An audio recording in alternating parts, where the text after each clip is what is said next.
Good morning. You're listening to Slices of Wenatchee. We're excited to bring you a closer look at one of our top stories and other important happenings every Tuesday, Thursday, and Saturday. Today, it's time for another installment of Rotten Apples, our weekly movie review. Each Thursday, our team will talk about the latest film releases, what they loved, what fell flat, and whether it's worth your time.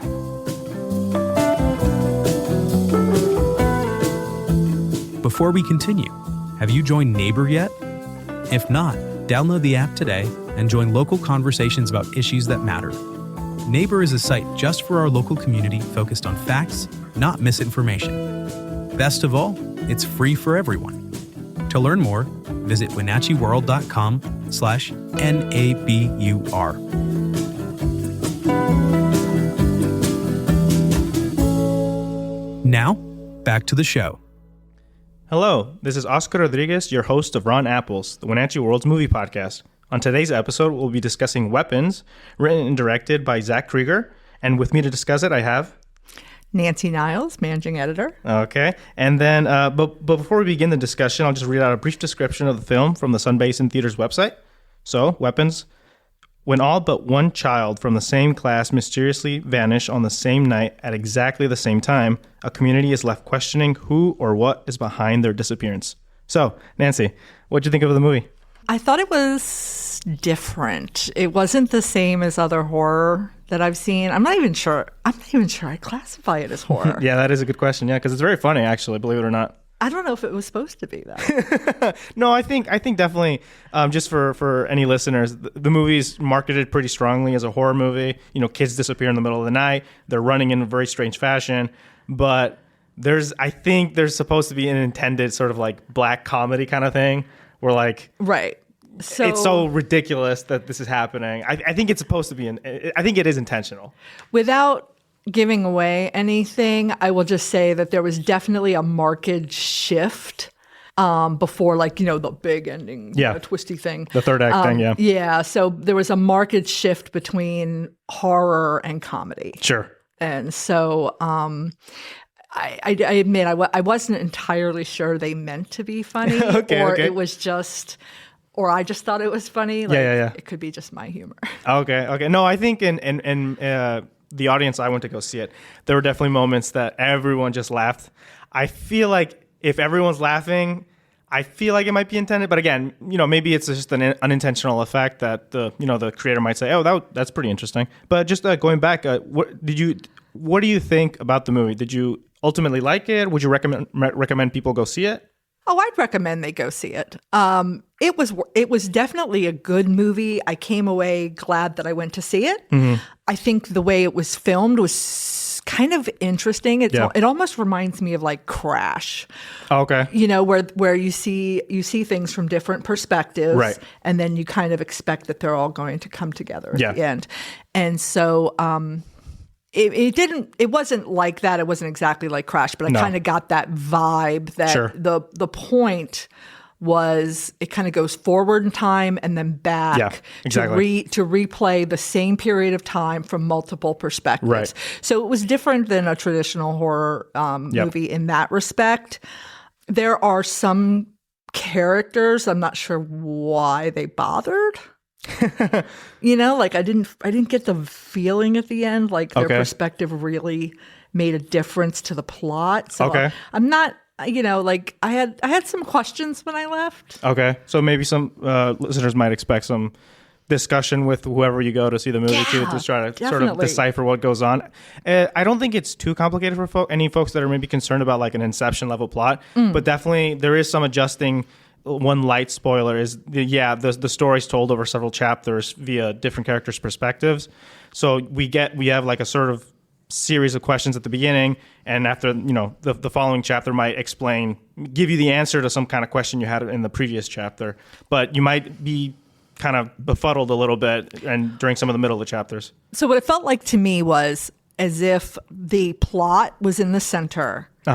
and there were windows all the way around the plot. And you kind of see the movie by going from one window to the next, and until you go all the way around and view it from all the windows, you get the full perspective. Get the full perspective. Right. Did you, having described it that way, did you like that sort of story structure? It took me a minute to realize that's what was happening. Okay. But it didn't take long. I mean, I wasn't like confused all the way up until the end. It was just maybe the first time it switched, I was like, wait a minute. Oh, I get it now. Okay. So I don't think anybody's going to be confused. I don't think it requires any kind of like high level of, you know, it's definitely not a, like a, what do you call it? Like an academic, you know. Sure. Highbrow sort of thing. Yeah, it's nothing that you require a higher understanding of cinema to understand. Okay. It's definitely a horror movie. It's pretty simple. It just took me a minute to realize that that's what they were doing with these people. Mm-hmm. There were some characters that I felt could have been developed a bit more, that would have made the movie a little more contextual, have a little more texture and context. I will say I agree with you in that regard. I think for me, and just to sort of summarize my thoughts about the movie, I really appreciated the sort of structure of the film. I thought what little characterization you do get from some of these characters was very well done, given the amount of time you actually spend with them. Because a lot of the time you're kind of spent kind of tensed up, waiting for something crazy to happen. But otherwise, I really liked all those parts about the movie. I will say I did walk out of the movie thinking it was a pretty good movie, but not an exceptional movie. I was thinking, kind of, why does this why do the events of the film transpire the way they do? And I don't think I really got a good answer as to why this happens, or even in a sort of like subtextual, or even just like the actual plots of the details of the plot. I don't think I walk away with a very satisfying answer, but I think people who go see this movie will enjoy the sort of ride that they're on the whole time.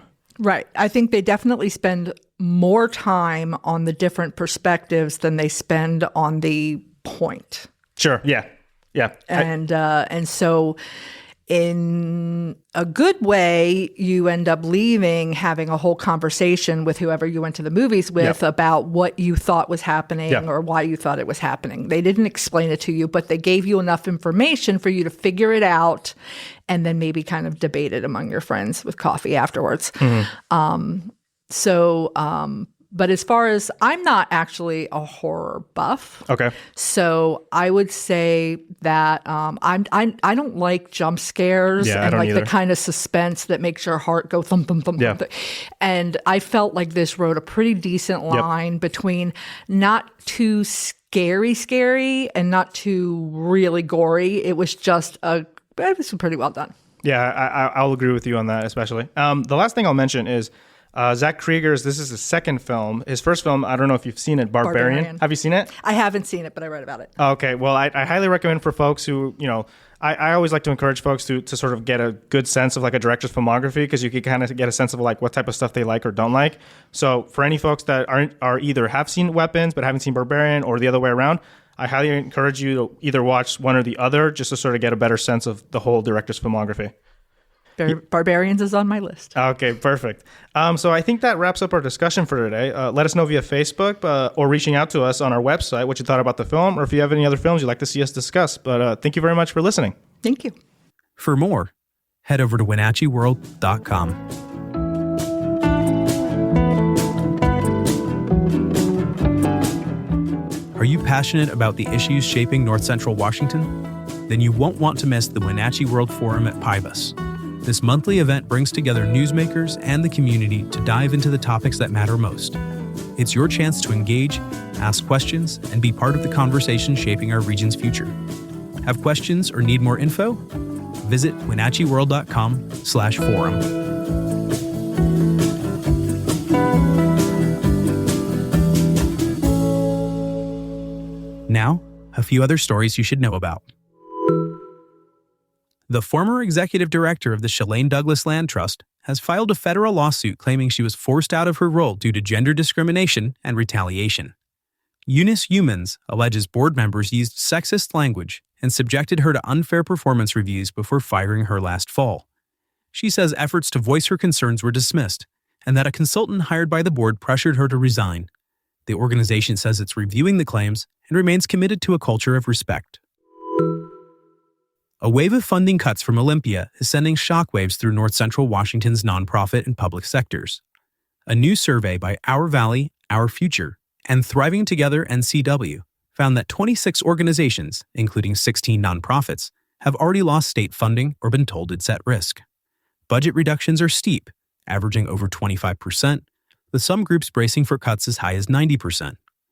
Leaders say the damage will take years to fully understand, with ripple effects expected in early learning, healthcare, and wildfire resilience programs.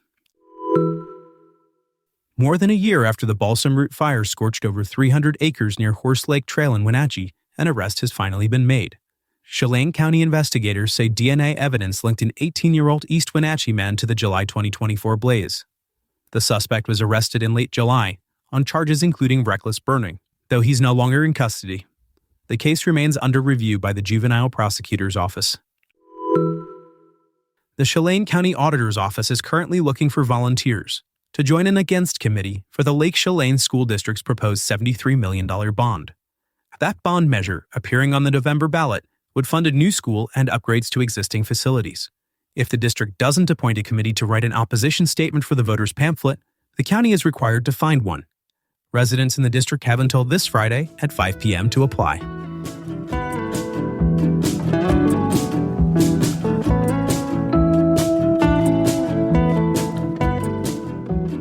Thanks for listening. For more information on all the stories you heard today, visit us at WenatcheeWorld.com. The Wenatchee World has been engaging, informing, and inspiring North Central Washington communities since 1905. We encourage you to subscribe today to keep your heart and mind connected to what matters most in North Central Washington.